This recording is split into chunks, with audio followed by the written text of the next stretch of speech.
ایک واقعہ سنا کر بات کو ختم کرتا ہوں.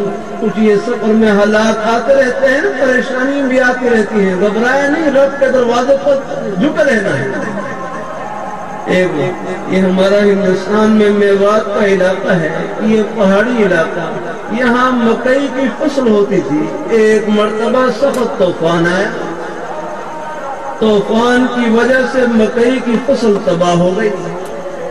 ایک بڑے میاں بزرگ صبح ہوئی تو وہ اپنی فصل کو دیکھنے کے لیے گئے. دیکھا کہ فصل تباہ ہو چکی ہے.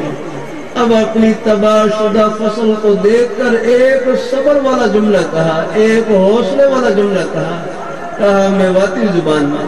کہنے لگے یا اللہ، یا اللہ تے نے جو کری اچھی کری. یا اللہ تے نے جو کری اچھی کری، اور کھان لو تو ہی دے گا. یا اللہ تو نے جو کیا اچھا کیا، لیکن کھانے کو تو آپ ہی دیں گے.